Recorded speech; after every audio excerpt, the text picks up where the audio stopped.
I buried the evidence that could have sent my client to prison for life.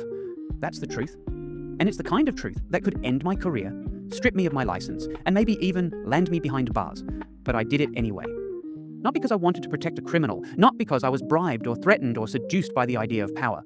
I did it because in that moment, when the weight of the justice system pressed down on me, I realized something chilling. If I didn't bury that evidence, the system itself would bury an innocent man.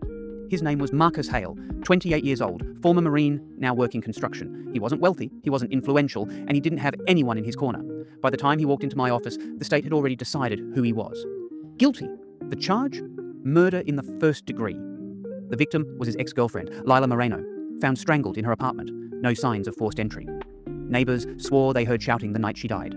Marcus's fingerprints were on the doorknob, on a glass of water in her kitchen, and, most damning of all, on the belt wrapped around her neck. It looked airtight. It looked hopeless. But when Marcus sat across from me, shoulders hunched, hands shaking, I didn't see a cold-blooded killer. I saw a man already drowning in a tide he couldn't swim against. I didn't do it, he said, voice raw, broken. You have to believe me. I went over that night because she called me. She said she needed help. She was scared. By the time I got there, she was already gone.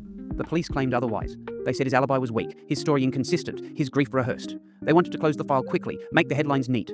Ex-boyfriend kills young woman. Justice served? But justice wasn't being served. Justice was being steamrolled. The prosecution's discovery file was thick.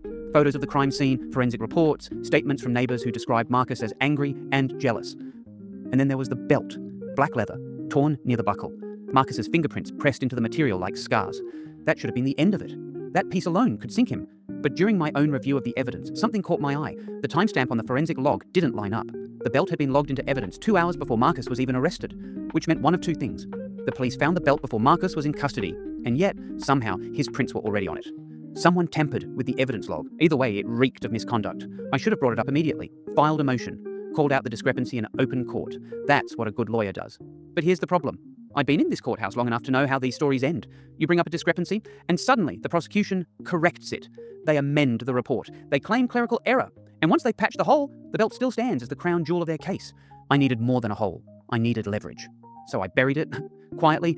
I slid the discovery folder back across the table during a meeting with the DA, never mentioning the mismatch. I pretended I hadn't noticed. And then, in private, I started digging. The more I pulled, the uglier it got. The detective in charge of the case, Detective Kincaid, had a reputation, not officially, but whispered among defense attorneys.